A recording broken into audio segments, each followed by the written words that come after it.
Mass മോട്ടോഴ്സിൽ നിന്നാണ് നമ്മുടെ Honda deo വണ്ടി സ്റ്റാർട്ടിങ് കംപ്ലൈൻ്റ് ആയിട്ടാണ് നമ്മൾ വണ്ടി എടുത്തുകൊണ്ടാകുന്നത്. സ്റ്റാർട്ടിങ് കംപ്ലൈൻറ്റ് എന്ന് പറഞ്ഞു കഴിഞ്ഞാൽ കംപ്ലൈൻറ്റ് നമുക്ക് പറഞ്ഞിരുന്നത് പെട്രോൾ അടിച്ചതിന് ശേഷം വണ്ടി ഓടിച്ച് കുറേ ഓടി കഴിഞ്ഞപ്പോഴത്തേക്കും മിസ്സിങ് കാണിക്കുക, പിന്നെ ഇടയ്ക്കിടയ്ക്ക് ഓഫ് ആയിക്കൊണ്ടിരിക്കുക. അതാണ് മെയിനായിട്ട് കംപ്ലൈൻ്റ് ആയിരുന്നു കേട്ടോ.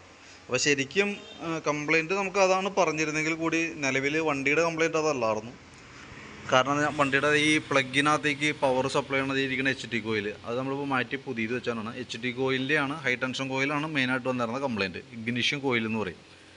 അപ്പോൾ അത് മാറ്റിയിട്ടിട്ട് നമ്മൾ വണ്ടി ഓടിച്ചു നോക്കി. നിലവിൽ അത്യാവശ്യം ദൂരമൊക്കെ നമ്മൾ ഓടിച്ചു, വേറെ കംപ്ലൈൻ്റ് ഇല്ല. 297 രൂപയാണ് നമുക്ക് അതിൻ്റെ റേറ്റ് തന്നെ കേട്ടോ. 297 രൂപ തന്നെ ഉണ്ട്. പിന്നെ നമുക്ക് അതിൻ്റെ സർവീസ് ചാർജും വരും. അപ്പോൾ നിലവിൽ അതിൻ്റെ ആയിരുന്നു കംപ്ലയിൻറ്റ്. അപ്പോൾ അത് നമ്മൾ വർക്ക് കംപ്ലീറ്റ് ആക്കിയിട്ടുണ്ട്.